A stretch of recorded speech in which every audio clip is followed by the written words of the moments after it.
Hey, ladies and gentlemen, how are you? Another night with Ping here.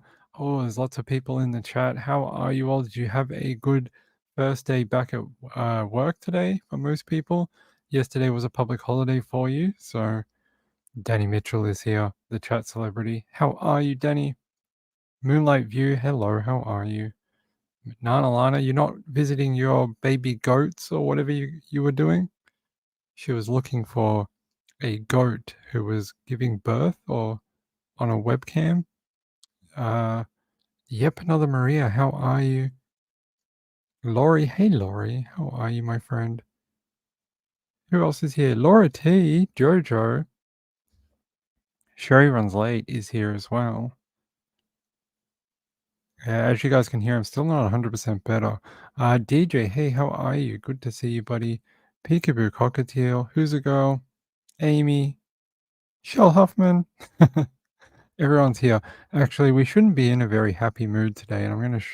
we might as well get started.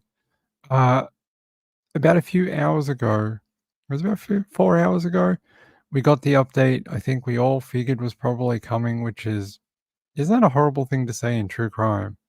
Oh, yeah, we just knew this person was, already dead. That's a horrible thing to think. But it says Texas girl Audrey Cunningham found dead in river as officials eye capital murder charges for the suspect. Authorities said the 11-year-old's body was found in a river on Tuesday afternoon. Yes, Tuesday. I was about to say, is it Tuesday over there?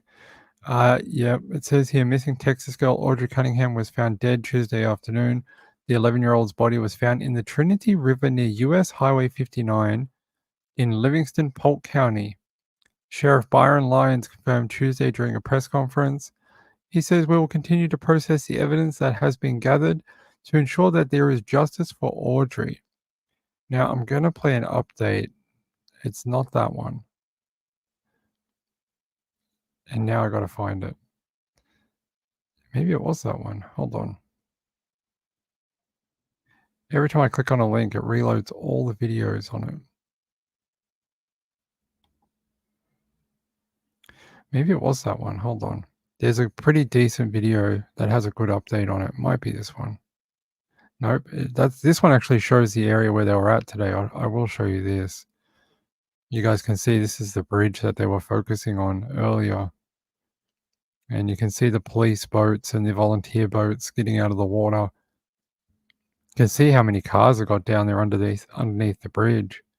There's just so many people helping out, trying to get this girl home. And you can see them removing these type of, I don't know what you call them, these flat bottom boats. They've got a name, but I can't remember what they are. Very popular in America, especially in Florida. You get those ones in Florida that have the big fan on the back and they go through the, the waterways down there. But yeah, you guys can see it's the sheriff's office. And there was another one they were trying to take out. I think this must have been at the end of the day. There he goes, leaving, and then there was this one. Hey, this one's a camouflage one. A little bit different. You can see the water conditions that they were dealing with. Look at the water down here and look how murky it is. It's not clear water by any stretch of the imagination. And they were trying to find a little girl in this water. Not an easy task, and they should be commended for their hard work in a difficult environment. There you go. Getting the camouflage boat out of the water. Not sure if these guys are sheriffs or like National Guard or something, because they're all wearing camouflage, which makes me think they're something like National Guard or, I don't know, sheriff's office or something like that. Some agency that's helping out. Someone local might know who they are. That isn't the update though. Let me find the better update. When you have 500 links waiting for the show each night, it gets a bit like this. That's weird. All right, hold on. I did load it before we came in here. Okay, here we go. Good evening. I'm Anthony Antoine. Our team coverage continues tonight on that tragic ending in the search for 11-year-old Audrey Cunningham.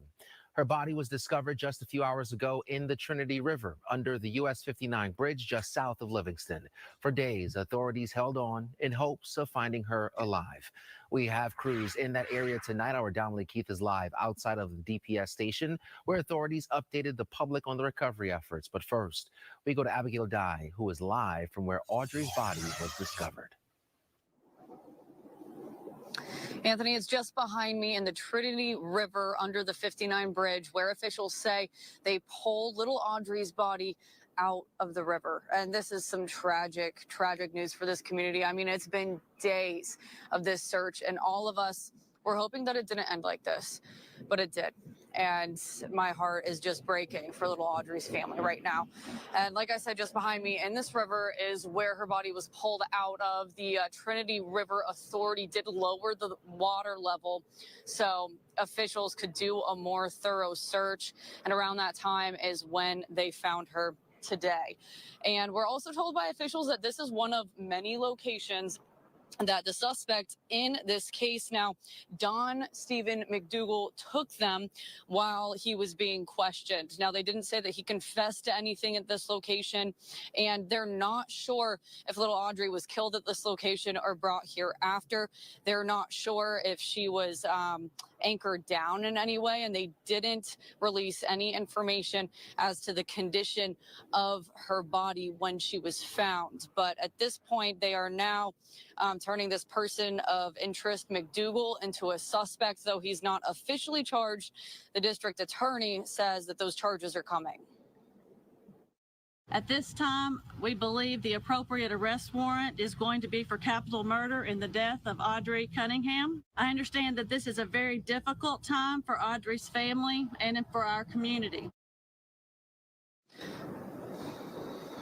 Now, like I said, officials did not release the information about the condition in which Audrey was found or a possible cause of death. But this McDougal, he's got a rap sheet as long as my arm, and he's been convicted of enticing a child before.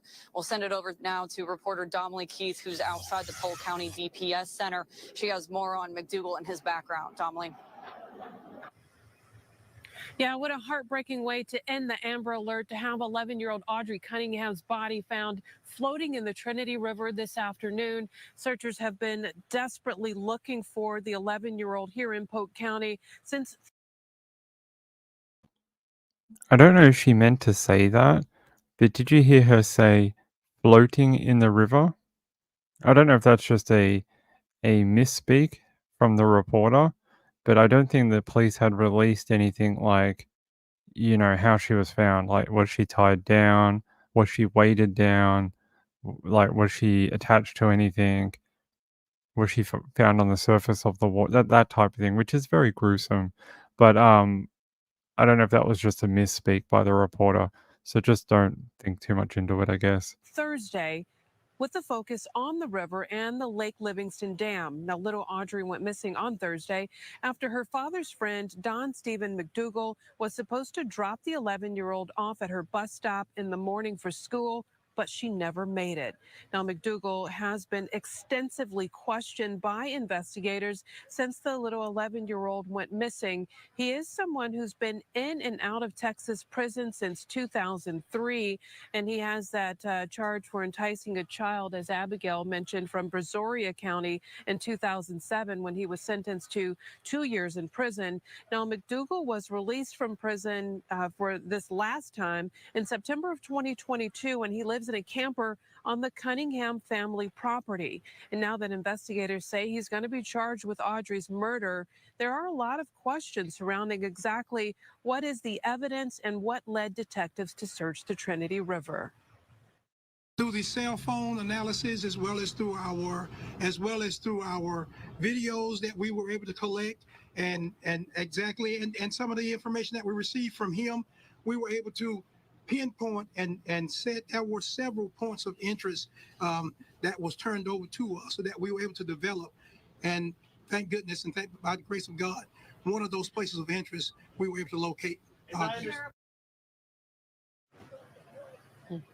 And some of that surveillance footage that he's talking about includes some videos that he says residents turned over from either their home or business surveillance cameras that caught McDougal's Chevy SUV driving by, and surveillance video also that sheriff's deputies have been able to gather since they've been trying to come up with a timeline of exactly what Don Stephen McDougal was doing that. You know, he said in the press conference, thank you to the people who had sent video or images into the investigation, and that really helped them. That's amazing that the community could come together and find that and add to the investigation. That's what community is all about, right? Helping where help is needed, and that's exactly what the police needed in this investigation, which I thought was amazing. Yeah, social media. He said social media had sent stuff in or uh, found things online that they didn't have, and I thought that was really, really awesome. She says the questions go to like, how did we get here? Like, what is the timeline and all this? I think the questions go much further back to where Nana Lana is talking. What was the thinking between of having him there, and how come that was never picked up in any sort of, was there no court mandated like assessment of her living situation, the fact that she was separated from the mom? Sometimes they have these like sort of in-home visits and have a look around and see if it's suitable for a child and stuff like that. Was there anything like that? Did they know McDougal was there? Those type of things. We really need to understand what the hell he was doing there, and what, if any, information they knew about him. So, yeah, we showed that a couple of days ago. You see her sort of leaning over and with a tattoo gun, tattooing that guy, which is weird. Weird for a 11-year-old. I've never tattooed anyone, but I mean, no, nothing against tattoos. I just think it's a weird profession for an 11-year-old. Yeah, how cool is that? Marilander says, clerk at the store remembered his face coming in at 9 a.m. that morning and called police. Just the whole community came out to do whatever they could.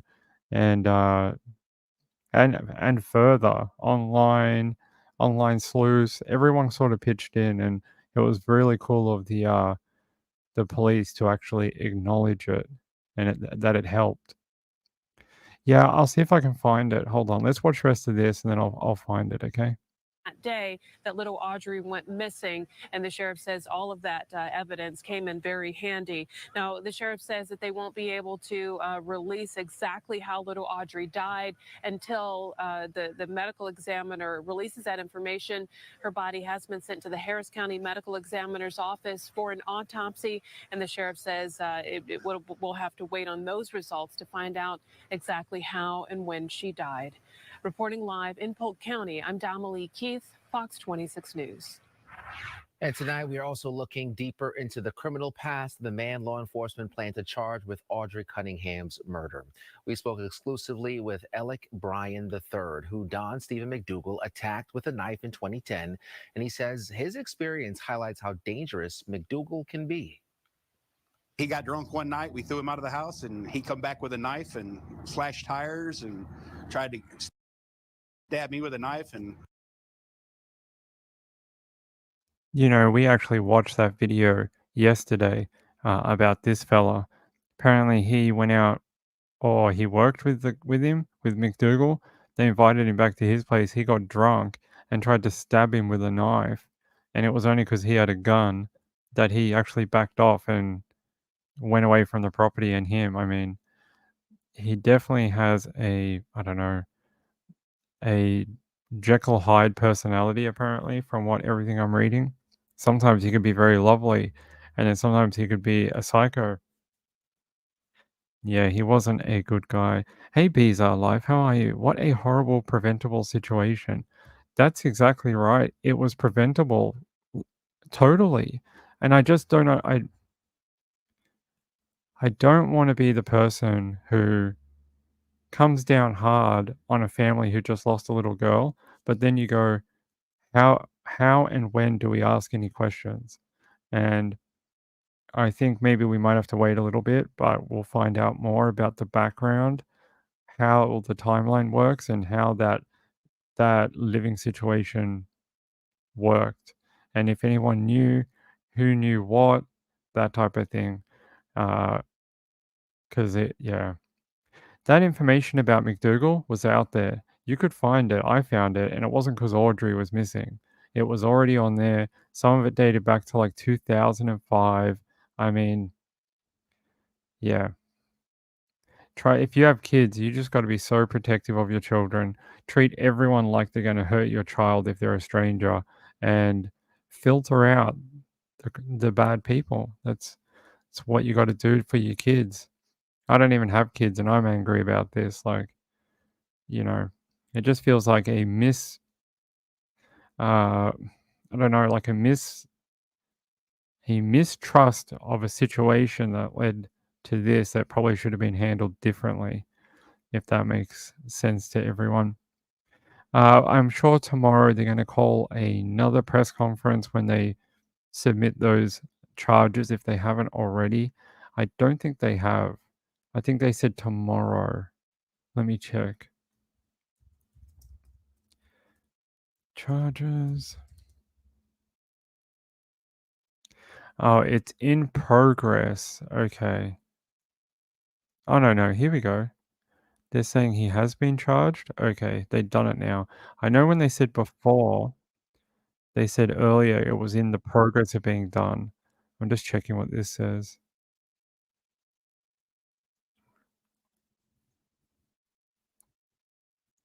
Okay, I don't know. This one says Audrey Cunningham murder suspect charged with capital murder, but then the other update I saw before said he hadn't been charged, but it was in the progress of being done.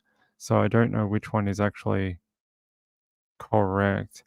Yeah, see, 1 hour ago, police plan to charge 42-year-old man with murder of Audrey Cunningham. I think someone's jumping the gun and writing, things that are still a bit of a formality. It's a formality. He will be charged with capital murder. So I guess it doesn't matter which way they call it. Yeah, just do a background search. It does, and it sucks as a male. I'm a guy, right? And I growing up and being around little kids or little girls, I get treated differently. I do. And parents don't let me be alone with their kids and things like that. That's just them protecting their children. They don't know me or something, or they don't know my intentions, that type of thing. And it is sort of crap. It's not nice. But if it helps keep kids safe, I guess that's just what has to be done. And it's a shame. And I'm sure, like, if you know, I'm not sure how you'd get over that, but I just know that I have been treated differently around little kids, and I don't have a sexual assault background or anything, but I just, as a male, have seen it. Hey Nancy S, how are you? Yeah, very sad day. I was hoping some miracle would happen that we would see her come back alive. She was in the forest or something, but no, unfortunately not. And I think when they spoke the other day, they had a fairly good idea um, of what had happened to her. I think they just needed to find her, and that's what they've finally been able to do. Um, hey, Earthkeeper. Hey, how are you? The death penalty is active in Texas. Yep, for capital murder. I should expect this to be a death penalty case. I will see this. I reckon we'll see that happen. Bizarre Life says, I understand Ping. My partner talks of the same treatment. Yeah, I just don't take it personally. I just think like there's a reason that's happening, and it's because parents don't know who to trust, and they don't want their kid to become a victim. So they're just cautious with a lot of men, and I get it. So I just don't take it personally. Laura G says, my late husband felt the same way around kids. He avoided them unless they were family. Yeah, that's what I do too. Like, I've been in some weird situations. I had not family friends, but like friends who had little kids, and like their little kids would like run around naked and stuff, like little girls. And I was just like, I would just sit there with my head down, just like, I'm not here. Like, you just get the worst, like vibes from people that like they're just acquaintances or friends, and I'm just like, I don't want to be here in this situation. Um, yeah, so it's just the life of men, I guess. It's just a thing. But if it keeps little kids safe, then that's better, right? Rather have one less victim out there than to have 10 more. So yeah, it's just a thing. Right. Bees Our Life says, such a scary world. You just have to be extra cautious. And that's right. So, like I said, the one I just spoke about with the little kids running around, that happened when I was like 20. And I still feel awkward today about it. But these days, I just know it's not personal. And when I get treated like that. So, I mean, it's different with family and things like that. I minded my niece and nephew and that, kick their butts and be like, "Oh, you get to do your homework," but that's different. They're like direct family. Um, yeah, like I said, I'm sure we'll find out more about how that dynamic worked in the home. We know a little bit. We know that he used to mind her. We used to babysit Audrey a little bit, walk her to school or drive her to school. But I think there's going to be more there, and we may find out either through press conference or court documents. Maybe more people will talk now that there's charges. We'll find out. Uh, I will move on from that because I'm sure everyone has just listened to like 5 hours of Icked Mel, like 3 hours of like Judy Ron, like another 2 hours of of another channel. So I'm not going to try and rehash every little point that they have made, but I did want to cover it since we have been following it. And I don't think there's any other real new information. Hold on. This was interesting. Where's this photo? There was a photo of his mugshots throughout the year. Did you guys see that in the chat before? I'll see if I can find it. There was like this weird mugshot of him like throughout the decades or something. There's part of it, but that's not the full thing. They got it on like a carousel. That's See if they got the big version of it. There we go. Look at that. All these different charges that he's been involved with. Look at that. From when he was a young man all the way, like that just shows you, look how much criminal history this dude has. Look at that. It's like he turned more evil the older he got. He just looks like some southern dude here. He just got older, more bold, more angry looking, more evil looking. There you go. There's that one I was looking at before. I don't know the area very well. I know some people are asking about where is the Trinity River. The Trinity River, it's that cross river from the other one. I'll have a look. Lake Livingston. I think the Trinity runs like opposite the opposite Lake Livingston.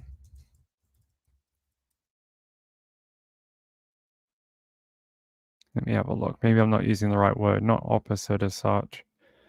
There's the Trinity River. Okay. So the Trinity River runs into Lake Livingston. So if that helps you out, it's sort of like, yeah, it's sort of the small narrowing running into the bigger lake. There you go. That helps you. Descriptive words, Ping. Yeah, I think if anything in the last 5 years or so, Beth B, I think you're right that we've seen a lot more women being charged, especially in caretaker positions, like positions of trust, things like teachers. Teachers, especially, we've seen a lot of female charges with sex assaults against boys, and some girls. I've seen a few charges with female to female contact as well. So it goes both ways. I'm not sure what does anyone in the chat have a guess? I'm not sure. Maybe he does have a history of sexual abuse against young girls. I don't want to project anything, but maybe there's something there. He was charged in, what was it, 2000 and something, with removing the bottom clothes off a girl in her bed. So you put two and two together, and maybe there's something there. I don't know. Enticement. That's it. Enticement. Yeah. Yeah. That was in a different county though. Harris County is in Houston. Yeah, Juicy Jules. We know, my friend. Yeah.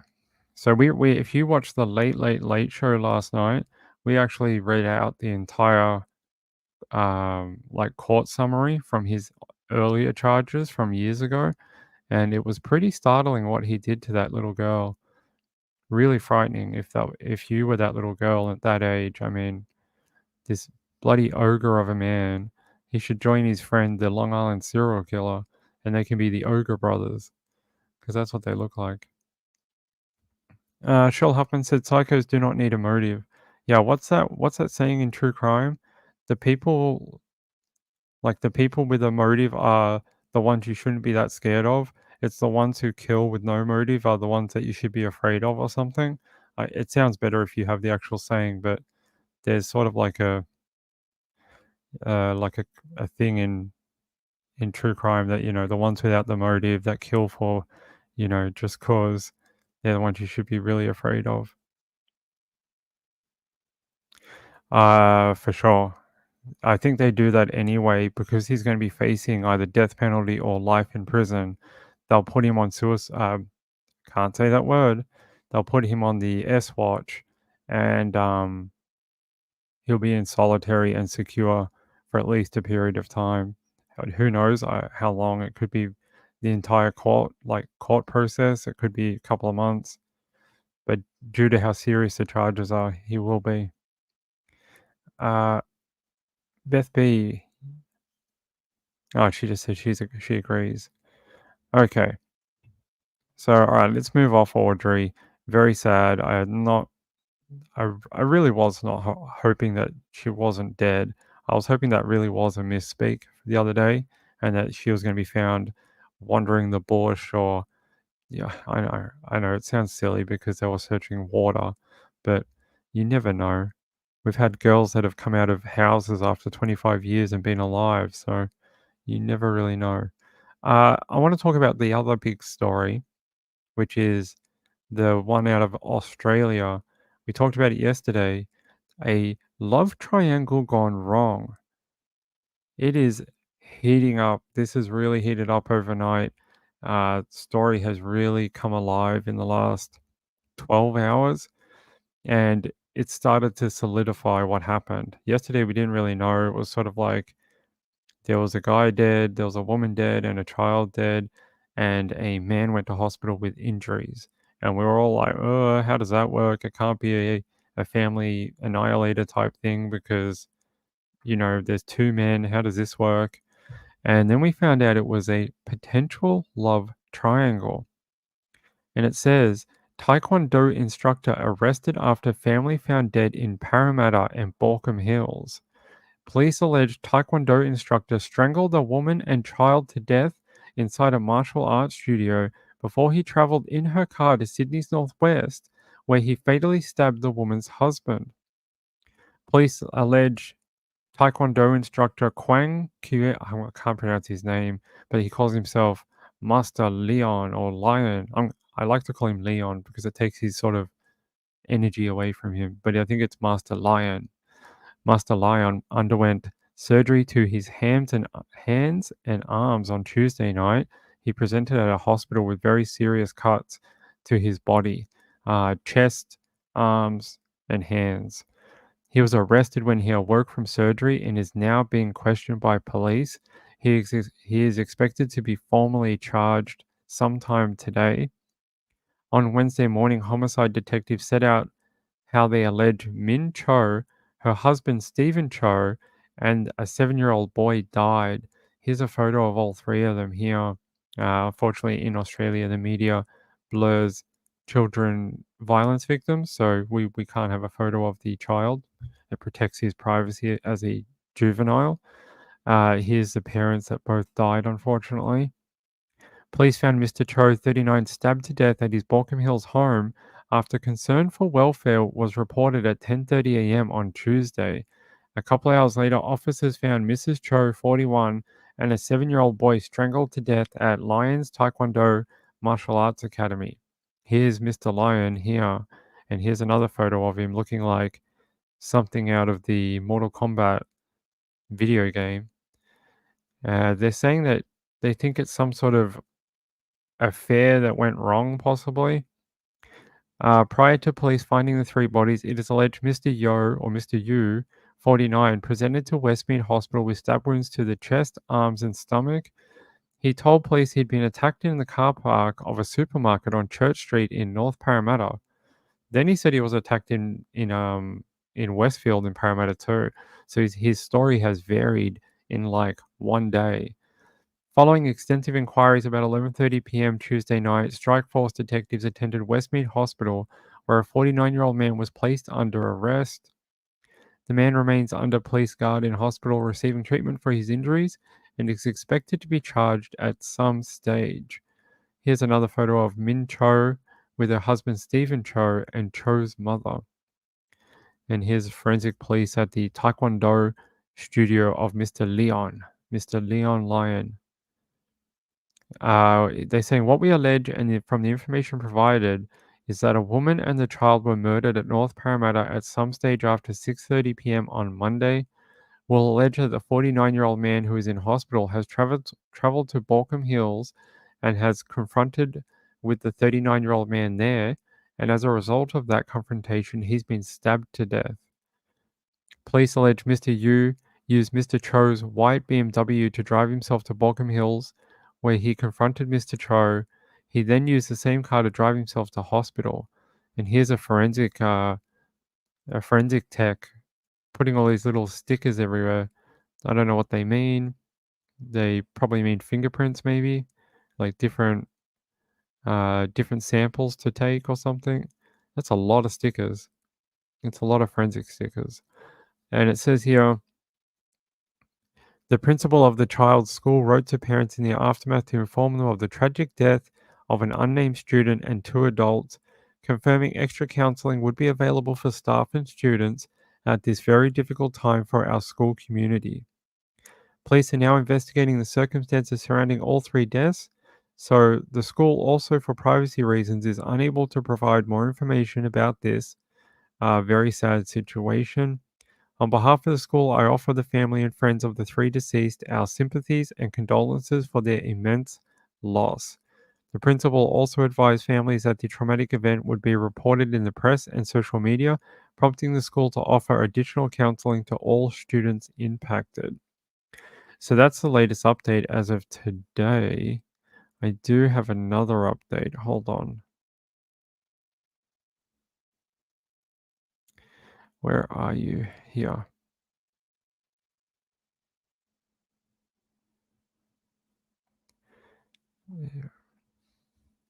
It says how Taekwondo alleged triple murder unfolded. Cops accused dojo master of killing mother and child at studio, then murdering her husband at his house, driving to the hospital.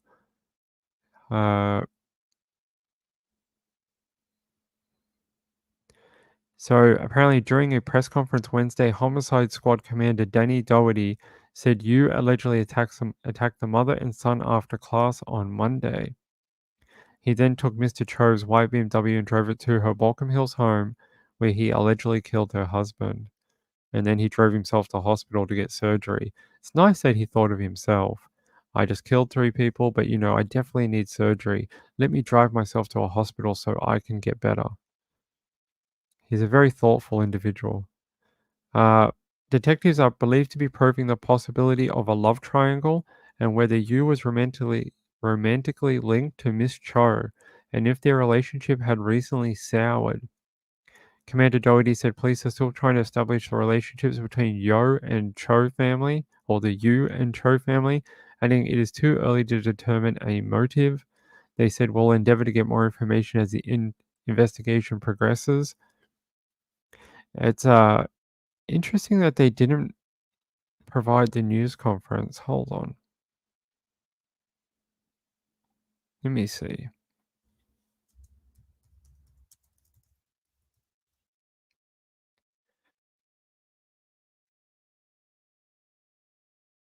Parramatta.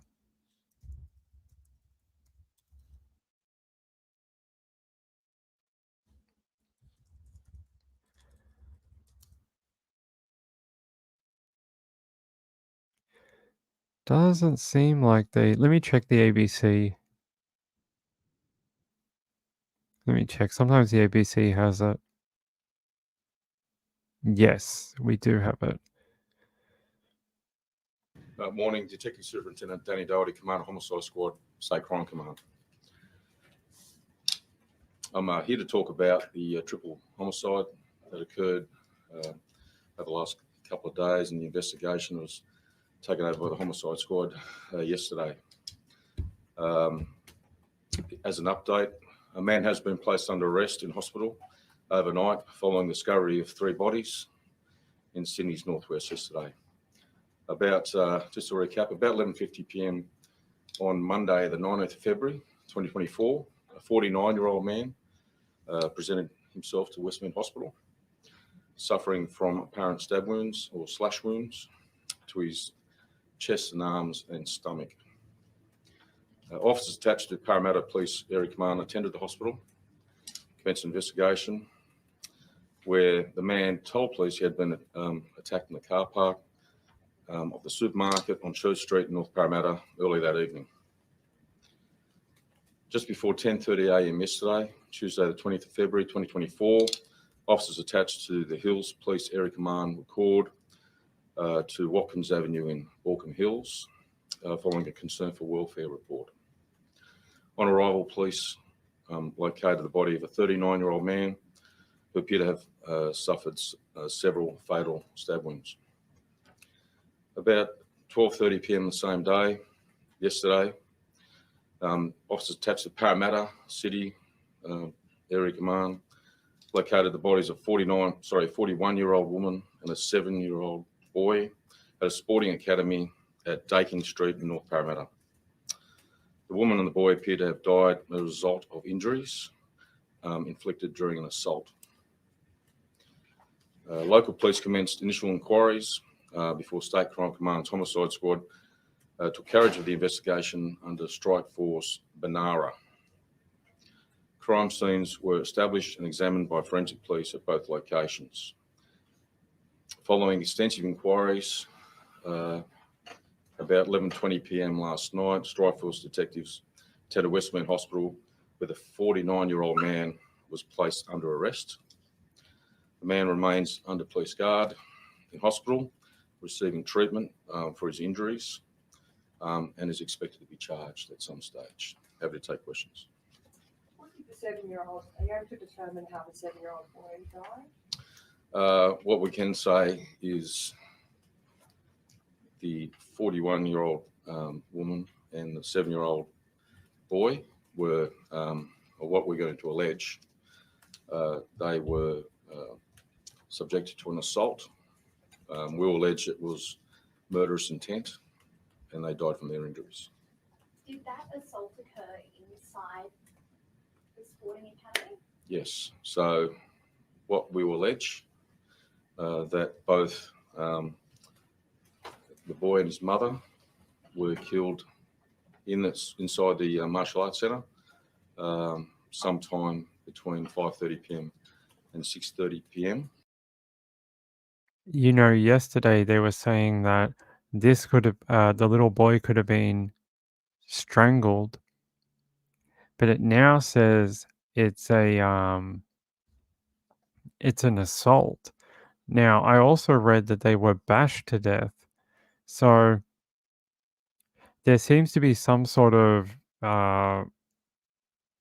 miscommunication between different people or different agencies or something. Or either one had different injuries, and because the police haven't specified, people are just sort of not getting it right. But yeah, those three things have definitely been said all in the last 24 hours. Marilyn just said, innocent boy. I mean, yeah, yeah, that is true. Aussie accents. Very, very horrific crime. You really have to wonder what took someone to that level to wipe out a whole family. And it's not even like it was the husband, which we see a lot. This is an outside person who seems to have snapped. It really does. It seems like, I mean, for someone to kill someone in like one location, like the Taekwondo studio, yeah, you see that sometimes, right? But then for that person to get in a car, drive like 3 kilometers, and then go kill someone else, I think that's pretty rare. I don't think that happens all that often. Normally it's like a crime of passion. They snap, they kill the people in the property or whatever, and then they run away. Oh no, look what I did. I killed a bunch of people. Oh my God. But this was sort of like multi-site murder, which I haven't seen a ton of in Australia.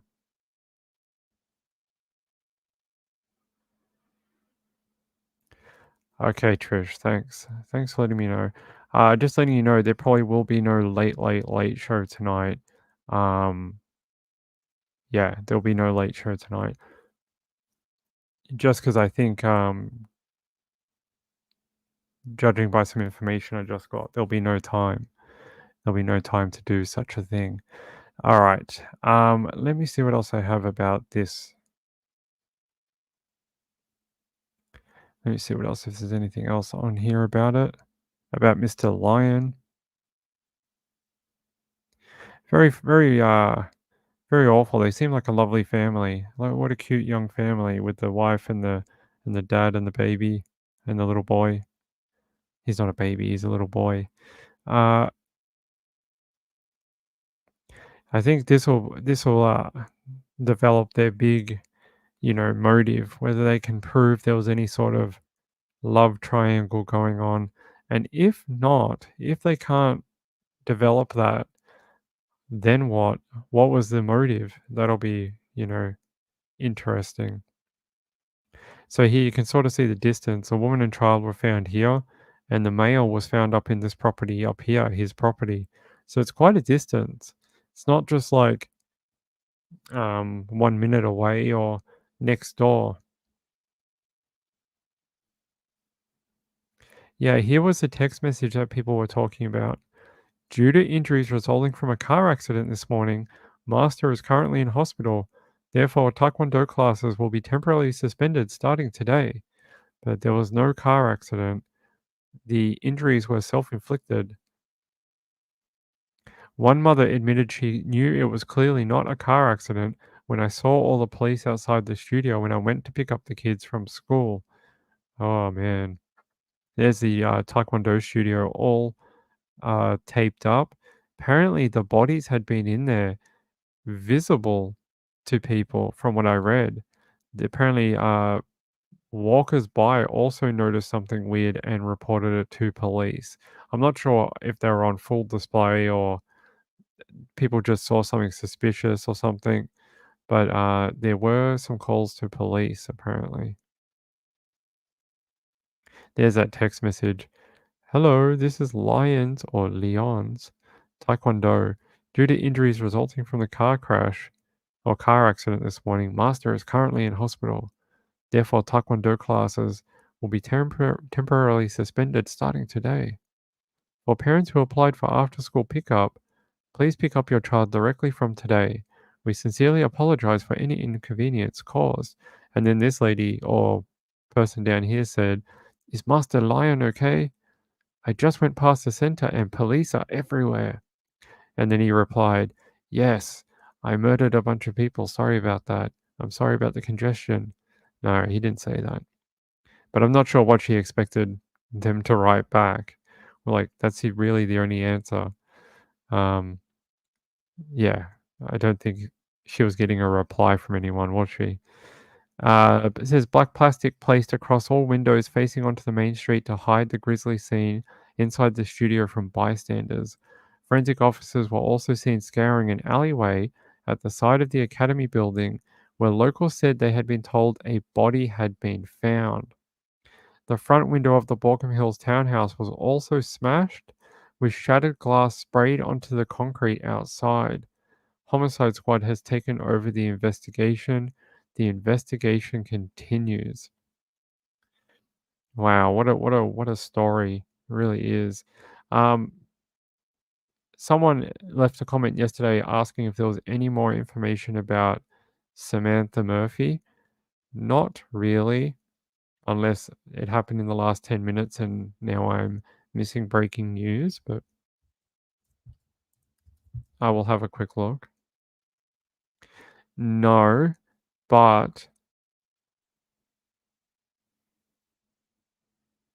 apparently one of the family members did break their silence and they have been told to not speak to the media. It says here, apparently a journalist approached one of the family members and he said, forget about it, mate. I'm not allowed to say boo. The police have asked us asked us not to say bugger all. So basically the police have asked him not to speak to anyone outside and that any information will come from the police and not from anyone else. And then he said, when asked why he was unable to talk about his daughter, Mr. Robson said police had told him all information regarding her and the investigation would come from them. Anything that's going to be released, they will release it. We're not talking, mate. Thanks very much. So police have given them strict instructions not to talk to anyone outside of the, outside of the police, basically. Yeah, they're still looking for her. So far, nothing. Still nothing. Apparently, volunteers, people from the community are still heading out and helping trying to find her. But at this stage, nothing. Still no sign of her. And it's almost like 2-3 weeks now. So there you go. Samantha Murphy missing in Ballarat. Still no sign of her. You would have thought by now there would be something about her, but yeah, I'll show you. There you go. There's a photo just so we can see it.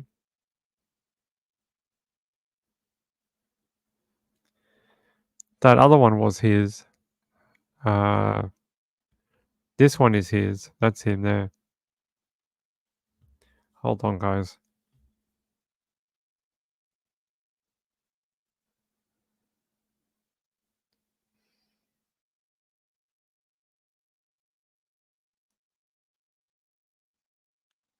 All right, there we go. Yeah, that's him there. And then there was another one. Where is it? There's another one of him looking like someone from Mortal Kombat, but I can't see it. Okay, they're only doing that one for some reason. Let me see.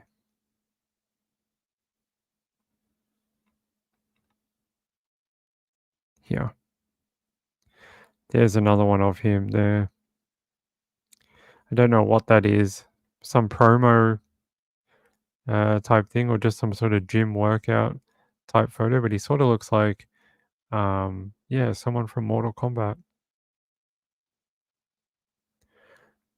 We'll find out more once they once they charge him with murder.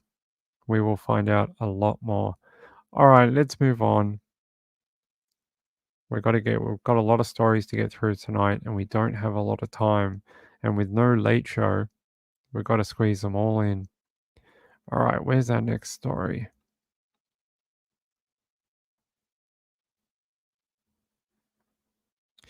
It's not that one.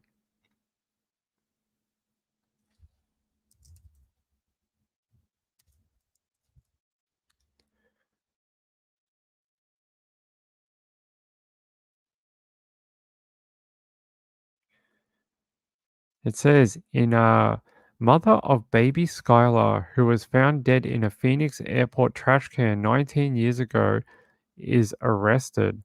Apparently, a baby that had been stuffed into a trash bag receptacle in an airport bathroom. They found the mother. Apparently, for many years, they couldn't find the mum because they didn't have the technology to chase the mum's DNA up the family tree. They could only do it from the father's side, and it took them a really long time to develop the technology to be able to chase the mother's side of the DNA. And it says here the mother of a newborn girl found dead in a garbage can at a Phoenix airport in 2005 has been arrested after investigators dug back into the cold case using genetic genealogy.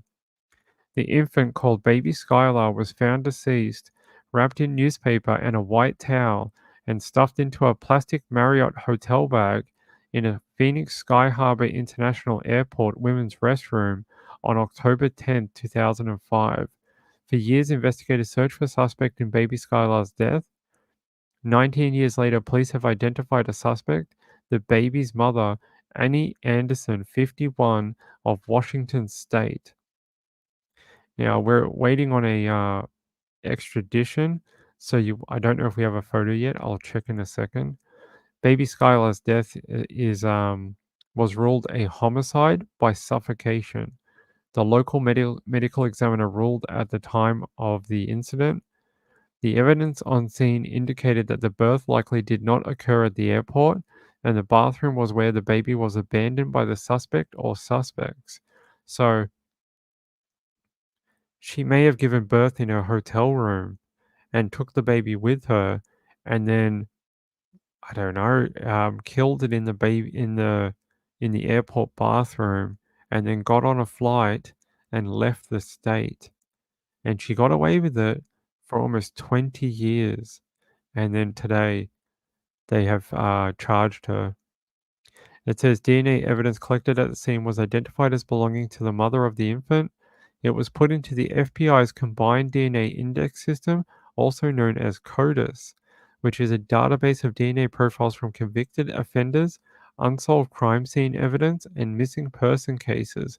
However, it yielded no match. Investigators worked the case but exhausted all leads, and the case was passed on to the Cold Case Homicide Unit. A breakthrough in the case came thanks in part to the FBI Violent Crimes Task Force and advances in DNA technology and investigative genetic genealogy. Using the DNA evidence from baby Skylar's unidentified mother, officials created a DNA profile and a family tree of potential relatives. And it says, through genealogy, we identified someone in the family tree. That person consented to a sample and led the investigation further to Miss Anderson. So there you go. It says Anderson identified herself as the mother of the victim and provided an account of what occurred. It's not exactly clear when officers met with Anderson. Police did not disclose Anderson's account of events, but said she admitted to the baby's death.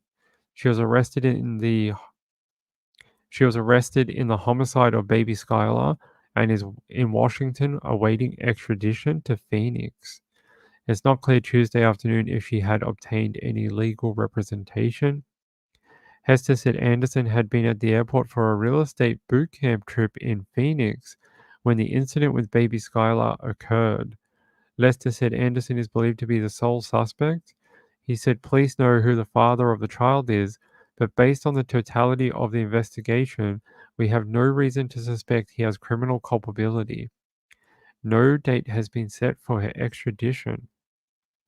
There was a good video of it though. I don't think this one is it. Hold on.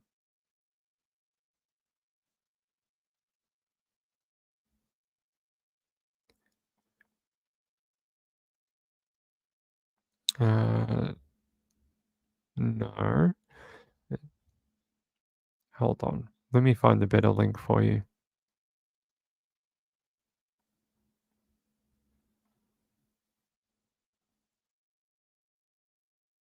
Thanks for joining us. First up this evening, a major break in the murder case of a baby found dead in the Phoenix airport back in 2005. She became known as baby Skylar, and the search to find the person who killed her went cold for nearly 20 years. That is until now. DNA and genealogy led Phoenix detectives to a woman in Washington state. She's now facing first-degree murder charges and will be extradited back here to Arizona. True crime. Like a trash, like a tip into the trash system, and may have never been discovered ever. And I bet you that's what she was planning on, the mum. I bet you she knew, if I get this baby into the trash system, they'll never find it. It's an airport, it's huge. They must have pounds and pounds, hundreds of pounds of trash per day. And as long as it gets to the dumpster, no one is going to go through the dumpster. But it was just, God works in mysterious ways for justice. And it just so happened a man was missing his laptop at the same time that she put the baby in the trash, and those two things correlated and crossed paths, and the baby was found. Now, 19 years later, they've finally been able to give that little baby some justice by bringing the mum in. But I would like to hear the mum's side of things about why she felt the need to kill the baby. I mean, we've seen some child cases in the past where they said, "Oh, you killed the baby," and then they worked out later on that no, that never actually happened. So I'd be a bit cautious about jumping on the mum right now, but we'll find out. We'll find out. Would like to hear about what happened to her very much, and why because apparently in Arizona at the time, there were places that you could go to give up the baby very close to the airport, and someone else would take the baby, one of those safe haven type drop-off zones. So that was an option for her, and then why did she not choose that option? We'll figure it out. Let's listen to the rest of it. Even with that, When did they start thinking that genealogy could work in this, help them find answers? when they saw it successfully solve another one of their cases. We've reported extensively on the Phoenix Canal murders, and in 2015, it was DNA and genealogy that led Phoenix police to Brian Patrick Miller, who we know as the zombie hunter. It was used in that case. They said, hey, let's try it on this case. The problem, though, is back then, it was easier to use genealogy on male lineage, the male family line. That's what led them to Miller.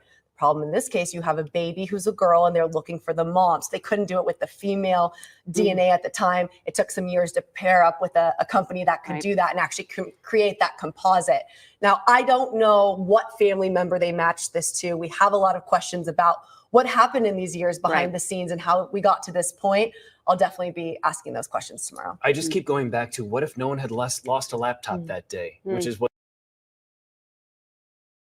Yep. What if no one had lost a laptop that day? It's divine intervention, I think. And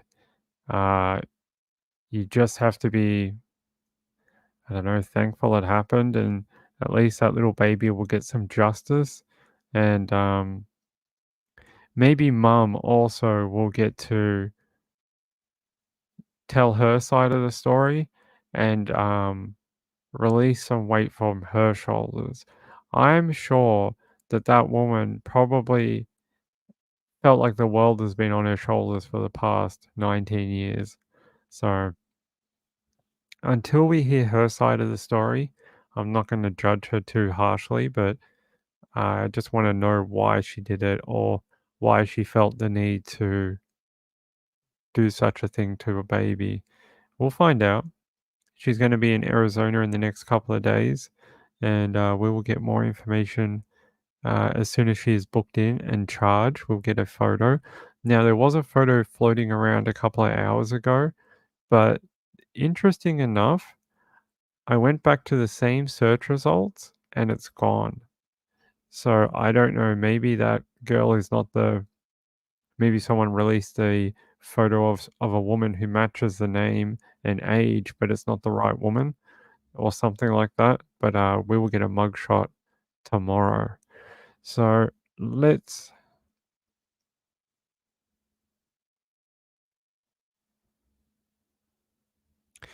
Jojo says, as a former janitor, I can say I've never had a bag of paper towels have any weight to it. If it did, I'd be looking into it. Indeed. Danny Mitchell says, AZ still has safe haven boxes. Yeah, they're sort of everywhere, right? That's a good thing. Reby says in China they have the drop-off boxes for unwanted babies. It's like a large bank cash safety deposit slot. I think that's the same in the US. They have the same ones that you sort of pull it down and inside is like a little cot. And when you put the baby in, an alarm goes off and it tells on it actually. From what I remember researching about it, once the mum puts the baby in, there's a 5 or 10 minute delay on the alarm going off, and that's to give mum enough time to get away and not be identified. They actually thought about that when they designed them, and I think that is a really nice feature. You know, some women just can't, at that point in their life, just can't do it, and to give them that anonymity is very kind in such a very hard decision. So don't know. If she's 51 now, that means she was 32 at the time of Skylar's death, or Skylar's birth and death. So she was a 32-year-old woman at the time. At least, is that right? Is my math correct? If she's 51 now, minus 18, minus 19. Yeah, 32. Yeah, Ping, your math works. Yeah, I don't think she was like the scared little kid situation. I was going to say that earlier, that it's not the same as like a 17-year-old that gets pregnant on her first time having sex or something, doesn't realize she's pregnant, gives birth in the school bathroom or something. Yeah, different situation. She was attending like a real estate boot camp, they said. I wonder if it was an affair, if the baby was from an affair, and maybe her husband thought that they couldn't get pregnant or something, and that she ended up falling pregnant to her affair, and that, she couldn't go home with the baby because the husband would be like, "What the hell? I thought we couldn't get pregnant. That's what the doctors told us." I don't know, something like that. Marilyn Landis was like thinking that. Yeah, that's sort of what, I don't know. It's just my mind goes to different, scenarios. And that's sort of what I wonder, because it's weird that she did it at the airport going home. Why didn't she do it while she was in Arizona for the weekend? Bit weird. It's almost like she freaked out saying, I can't take this kid home. My husband's going to meet me at the airport. You know, I can't just say I found a child on a plane. It's not Home Alone. Yeah, I think you're right with that. That's all right. That's all right, Treasure. Yeah, we'll find out more tomorrow. I don't know when we'll hear her side of the story. It might be a while. We're gonna have to wait for her to go through the court system. I don't know. No, she's gonna get done with murder or manslaughter, so she's not gonna get bail. I was gonna say maybe she'd get bail and talk to a news agency, but I don't think so. Don't think she's gonna get bail. All right. Such a case full of emotion in Arizona. I don't think they're going to let her out into the public to hang around until trial. She's going to be in jail until trial, I think. All right. Let's have a break from awful news. Oh, actually, wait, this next one is awful too. I wanted to show you something. Apparently in Wisconsin,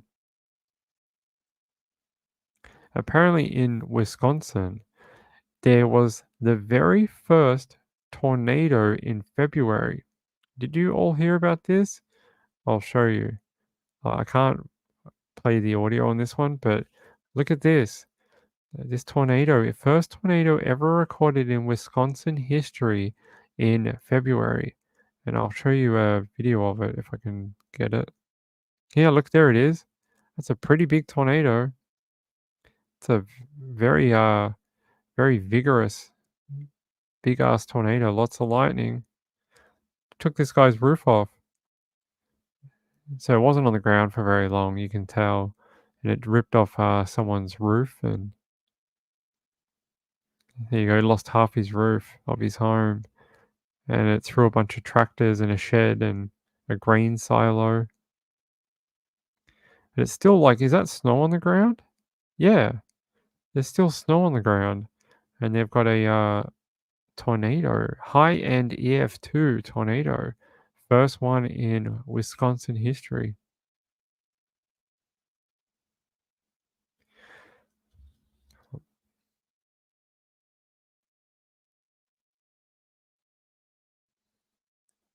All right. There you go. Isn't that cool? I thought I'd bring that to you because I saw that the other day. First tornado in February. It's getting early.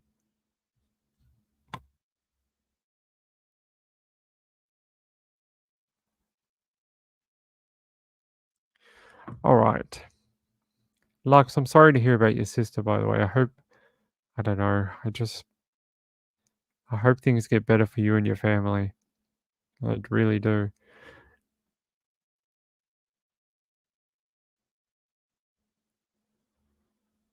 I'm just trying to read some of the comments. Okay.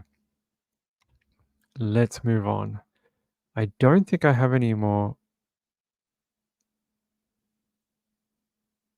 I don't think I have any more updates on the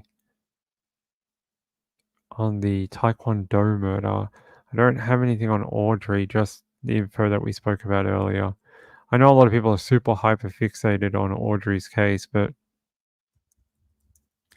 I just feel like if there's nothing else other than what we know from today, there's no point doing a 1 hour show on it, is there?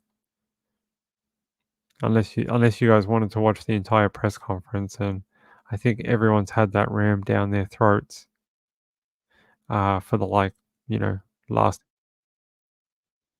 Hey, all right. Let's go to our next story.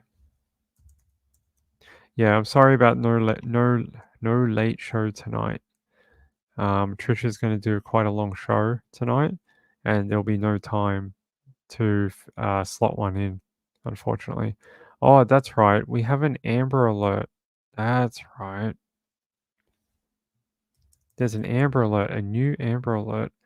It's been a busy week for Amber Alerts. It really has. I don't know if I remember a week that's been this jam-packed. A little boy named Elijah Vu, Vu, V-U-E, View, something like that. Elijah from Wisconsin. Oh, didn't we just talk about Wisconsin? He's from Two Rivers, Wisconsin. He's age 3 years old. He has sandy colored hair, brown eyes. His height is 3. Wait, his height is 3? 3 what? 3 apples? 3 ants? 3 what? Okay, I'm just going to assume it's 3 feet. So he's 3 feet high. He's only little. He weighs 50 pounds. He's only tiny. Gray sweatpants, long sleeve, dark colored shirt, red and green dinosaur slip-on shoes, and he has a birthmark on his left knee. A child abduction alert has been issued in Mentatowac County for the following child: Elijah Vu, aged 3, male, white, 3 feet 0 inches, 45 pounds. Oh, poor little thing. Where is there more information about him? Or just that he's missing? Let's go to our friends at Care 11.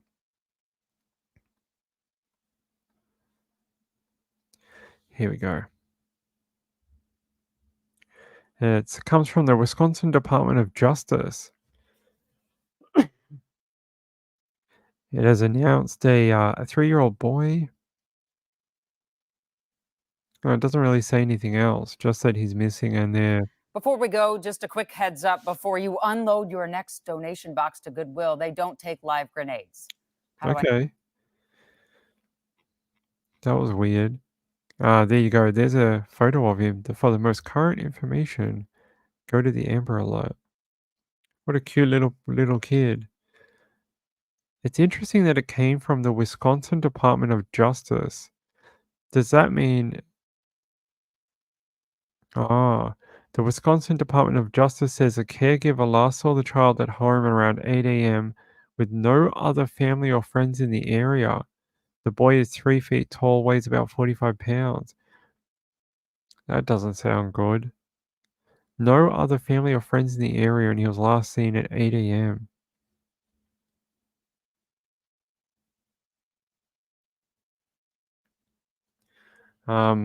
Any guesses on what happened to him from the viewing audience? I'm not making a joke or an assumption. I don't know. What do they mean? There was no other family near him. Here. According to the Two Rivers Police, an adult caretaker called 911 just before 11 a.m. Tuesday to report Elijah had not been seen since 8 a.m. near a home on 39th and Mishcot Road. The boy is described, Authorities did not release any details about who the boy may be with or what vehicle may be involved in the case, but that no family or friends are in the area. So is this like a real stranger abduction? Is that what they're trying to say? Or is this something where a rogue family member has taken him?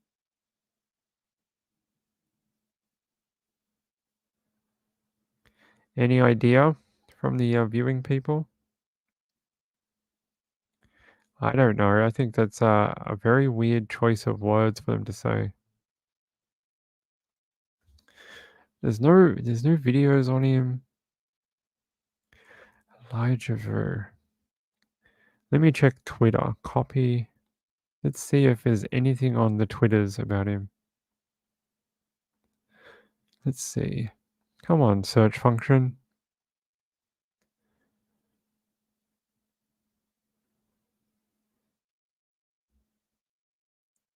Oh, wow. Okay, there is a bit more. In Two Rivers, where there is a massive search effort underway for missing 3-year-old Elijah, hundreds are canvassing the area looking for any sign of him. Okay, so they've got like a massive search effort underway at the moment. I'll show you. They've got like the lights on and there's people searching and 3 years old. Let's see if Kendall Keys has any more information about the anything else? No, just that 1 hour ago that there's still people out searching for him in the area. So do they think he wandered away? It's interesting. Aha, tip line. Tip line 844-267-6648. Yeah, I know. It's a really weird thing for them to include. They said there's no other family in, or, in the area. I don't know if they just said that to try and dispel any rumors that it was like, his bio mom or something that came and abducted him. I'm not sure if that's what they were trying to get at. Here, police have said they have requested additional assistance from state, local, and federal sources, including dogs and drones, as well as additional personnel to help find Elijah. They asked residents with surveillance cameras for any images of the missing boy. So they're also asking for people to help. Hold on. Let's look at this one. Can we get to this page? Why won't it let us? All right. It says the Two Rivers Police Department, we are asking for the public's help in attempting to locate a missing 3-year-old boy named Elijah. He was last seen in the 3900 block of Mishicot Road in Two Rivers at 8 a.m. today. He is possibly carrying a red and white plaid blanket as pictured. If you have any information that would help us locate Elijah, please contact 920-686-7200. So this is the blanket in this photo here that they're looking for. Here. Here's another photo of him. Just seeing if there's any information in the comments. Doesn't seem to be. Here's another. That's the one we saw on the Amber Alert. Yeah, so he may be carrying this blanket.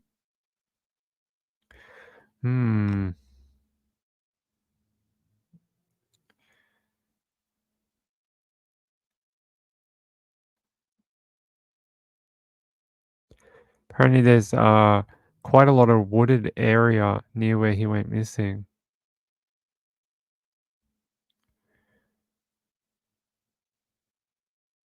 Yeah, we're just trying to see if there's any good information in this Facebook post for you.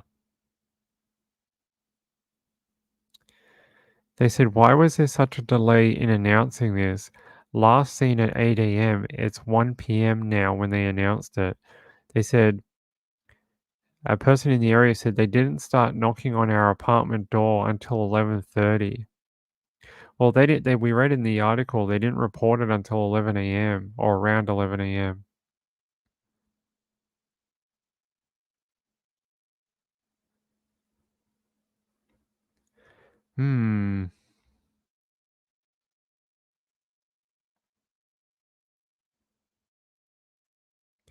See, it's interesting. Someone said here, if it was an abduction, there would probably be an Amber Alert. Well, they did. They issued an Amber Alert, but they didn't issue any ID of a vehicle.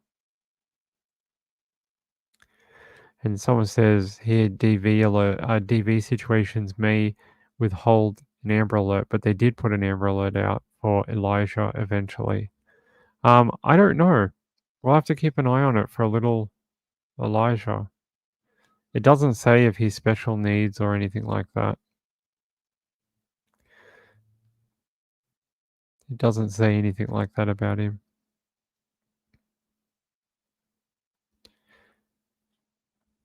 No idea. It doesn't say. It just says he was with a caregiver.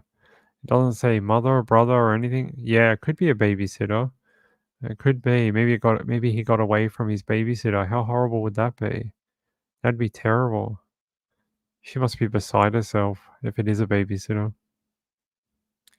All right. We've got just a couple of minutes. Just a couple of minutes left, and then we're done for the night.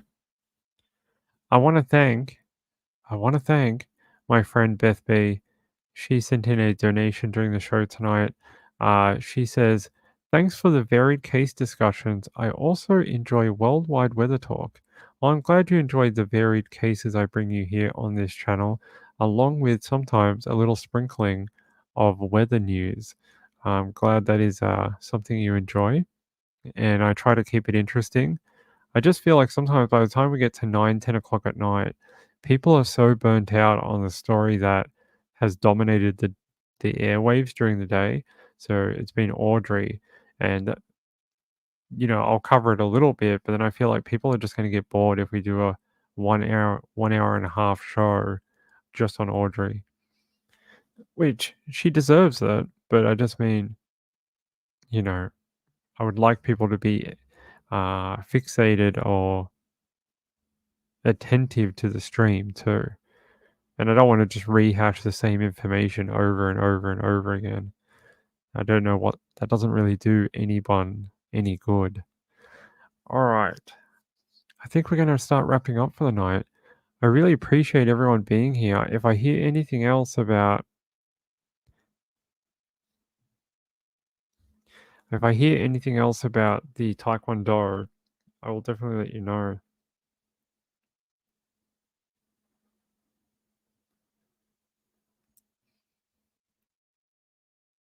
If I hear anything else about the Taekwondo, I will let you know. But I think at this stage, we're just probably expecting charges. Charges to be filed. And then as soon as that happens, hey, what the hell? Hold on. Let me finish with this. Woman found father dead after he took assisted dying drugs meant for someone else. Man aged in his 80s kept the substance in his home after it was no longer required for another person. Oh, how sad. A man who took a voluntary assisted dying substance intended for someone else is found dead at home by his adult daughter. I thought he was asleep in the chair. I put my arms around him. He was cold. Apparently, the coroner's court in Brisbane on Tuesday opened the inquest into the May 2023 death of a man aged in his 80s, referred to by the pseudonym ABC. ABC's name and those of his family members, along with many other details surrounding his death, cannot be published for legal reasons. The substance involved in ABC's death was obtained legally after Queensland allowed voluntary assisted dying in January 2023. Wow. So I reckon they're trying to figure out whether the daughter had anything to do with his death. That's probably what they're trying to figure out, whether he was murdered or something like that.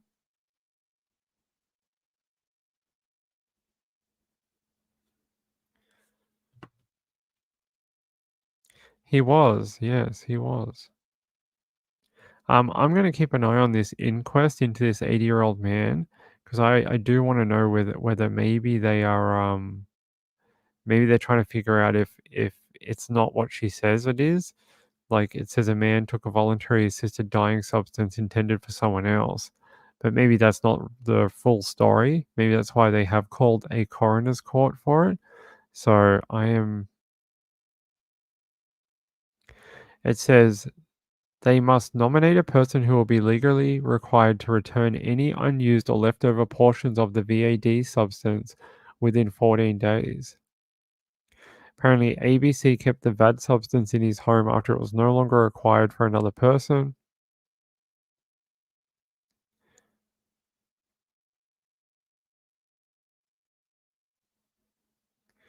Oh, she said when she got home, she found the house locked up and the blinds drawn, becoming tearful with her voice breaking with emotion at times.